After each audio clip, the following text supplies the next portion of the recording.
Com 30 anos de existência, o Plano Real se tornou o maior programa social do Brasil. Ainda assim, a atual moeda estatal brasileira tem perdido seu valor com cada vez mais velocidade. A moeda corrente do Brasil não é mais nenhuma criança. Já é, na verdade, um jovem adulto com seus quase 30 anos de idade. O Plano Real, por sua vez, a reforma monetária que deu origem a essa moeda, já atingiu a marca das 3 décadas de vida, no dia 1º de março. A moeda de mesmo nome só começou a circular mesmo no dia 1º de julho daquele ano da graça de 1994. Comparado com a idade de um ser humano, o real parece ser mesmo jovem, mas, dado o histórico monetário do Brasil, talvez seja melhor comparar com a idade de um cachorro, ou seja, o real já estaria fazendo hora extra por aqui. De fato, a história da moeda no Brasil, principalmente durante a República, é mesmo um show de horrores à parte. O Brasil já teve 9 trocas de padrão monetário, adotando 7 moedas diferentes nesse percurso. A mais longeva dessas moedas, de longe, foram os réis, que, se levarmos em conta o período em que o Brasil foi colônia de Portugal, tiveram uma sobrevida de 4 séculos. Em segundo lugar, vem o real. Sim, com seus meros 30 anos de existência, a moeda que nasceu de um plano econômico concebido por um grupo recrutado por Fernando Henrique Cardoso, é de longe a melhor coisa que as terras tupiniquins já tiveram em matéria de moeda estatal. Ao longo dos seus anos de república, o Brasil padeceu com uma série de palhaçadas monetárias que duraram apenas um punhado de anos, como o Cruzado Novo, entre 1967 e 1970, o Retorno do Cruzado, entre 1986 e 1989, e um novo Cruzado Novo, de 1989 a 1990. O Brasil já precisou cortar 3 zeros da moeda em 6 oportunidades diferentes. Apenas tente mensurar o quanto de desvalorização isso representa. Se considerarmos o valor dos réis quando de sua extinção, em 1942, o índice de inflação é brutal. R$1 de hoje equivale a quase 3 sextilhões de réis daquela época. Foi por conta disso mesmo que o Plano Real foi concebido, para acabar com o problema da inflação galopante que castigava o povo brasileiro por anos a fio. O cenário de hiperinflação é um verdadeiro veneno para a economia.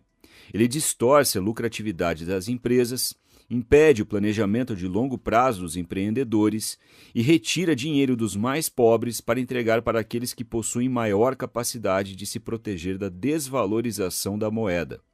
Sim, uma quantidade incalculável de riqueza foi expropriada por meio da inflação para ser concentrada em determinados setores mais privilegiados. O Plano Real, ao contrário de seus antecessores, não se resumiu a cortar zeros e trocar o nome da moeda, algo que só faz adiar a solução, aumentando o problema de maneira exponencial. Originalmente, esse plano funcionou como uma dolarização mascarada, para evitar machucar os sentimentos nacionalistas. É tipo o que o Milei quer fazer na Argentina na atualidade. Mas a coisa foi além. O governo promoveu um corte de gastos na ordem de 22 bilhões de dólares para zerar o déficit fiscal. Também foi promovido um aumento de impostos, seguido de venda de estatais, a fim de aumentar as receitas.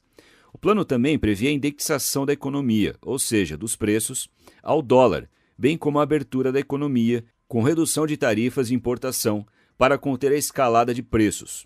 E também o aumento das reservas internacionais em dólar. Acredite ou não, este último ponto foi o mais importante de todos, sendo responsável por garantir que, nos próximos meses, R$1 chegasse a valer mais do que uma unidade da moeda americana. Em 1º de julho de 1994, a nova moeda enfim começou a circular. No mês anterior à adoção do real, a inflação foi de 47,43%. Naquele mês de julho, a inflação foi de 6,84%, com este índice caindo substancialmente nos meses seguintes. Em 1998, a inflação anual chegaria a míseros 1,65%. Bons tempos, não é mesmo? É intuitivo imaginar o quão benéfico esse cenário foi para a economia, especialmente para os mais pobres. Mas quem antes mamava nas tetas da hiperinflação acabou se ferrando legal nessa história. Uma enorme quantidade de bancos quebrou logo na sequência da adoção do Plano Real. Essas instituições viviam da inflação, que na prática transferia recursos dos clientes para os bancos. Entre 1994 e 1999, nada menos que 191 instituições financeiras foram para o saco, sofrendo algum tipo de intervenção do Banco Central. A maior parte delas simplesmente deixou de existir. Banco Econômico, Banco Nacional e Bamerindos são os nomes mais conhecidos. É aquela história. A omelete do Plano Real exigiu a quebra dos ovos do setor bancário, e com justiça. Essa turma surfou na hiperinflação por muito tempo. O que vimos na sequência foi uma estabilidade monetária que não teve precedentes na República Brasileira. Não é exagero algum dizer, portanto, que o Plano Real foi o maior programa social da história do Brasil. A inflação vinha corroendo o poder aquisitivo dos pobres brasileiros de maneira absurda. Não por acaso, períodos de grande inflação coincidem com o aumento da pobreza. Já períodos em que o país desfruta de uma moeda mais forte coincidem com o enriquecimento geral da população. Após o lançamento do Plano Real, por exemplo, a pobreza no Brasil caiu 10 pontos percentuais praticamente da noite para o dia. Acontece, porém, que o mesmo real, com todas as suas vantagens em relação aos seus antecessores hiperinflacionários, também está perdendo seu valor a olhos vistos. Desde seu lançamento, o real acumula um índice de inflação de quase 700%, ou seja, R$1 de hoje vale cerca de 12 centavos de 1994. Portanto, se você tivesse guardado suas primeiras notas de real embaixo da cama, lá em 1994, elas hoje estariam pesadamente desvalorizadas. Na verdade, a coisa começou a dar errado a partir da adoção do tripé macroeconômico, lá em 1999. Sim, em comparação com o desarranjo que foi a nova matriz econômica da dupla Dilma e Manteiga, o tripé do FHC parece ser uma coisa maravilhosa. Mas acredite, ele era muito inferior ao arranjo inicial do Plano Real. Em outras palavras, os tempos áureos do Plano Real, e sim, usamos esse termo aqui com duplo sentido, duraram pouco tempo. Pouco mesmo. O grande problema dessa história é, como sempre, o aumento da base monetária.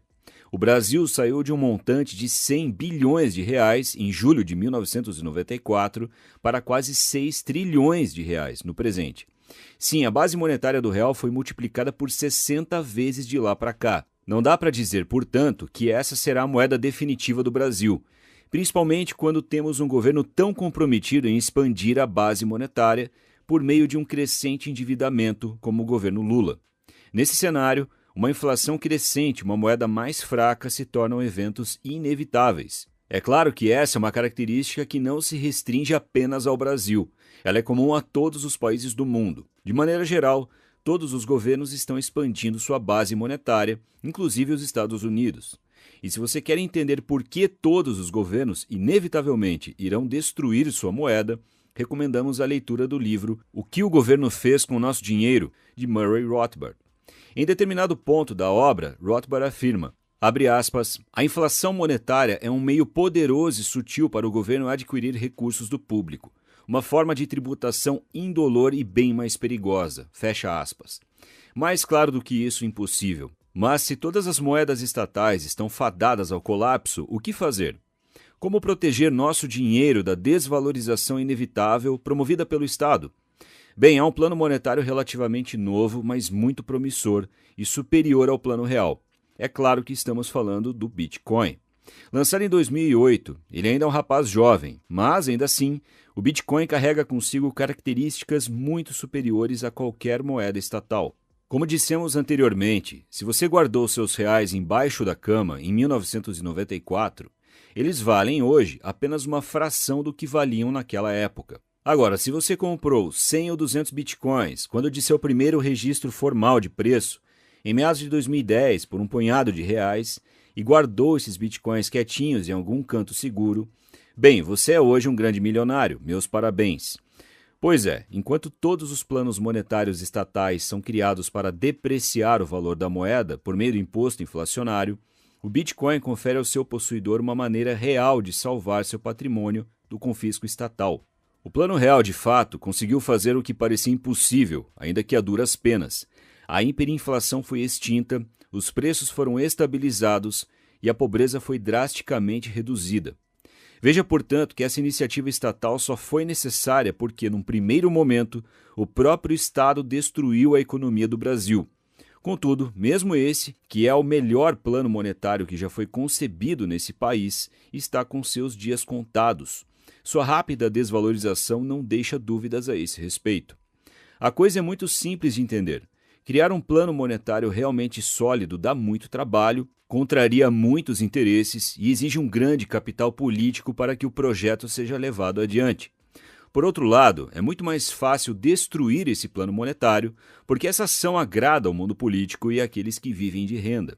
Ou seja, a desvalorização da moeda é inevitável. Enquanto o governo for dono do seu dinheiro, meu amigo, seu patrimônio estará fadado à ruína. E nem mesmo o melhor dos planos monetários estatais pode mudar esse cenário. A solução para esse problema não é criar um novo plano estatal, mas sim tirar o dinheiro das mãos do Estado. Obrigado por sua audiência.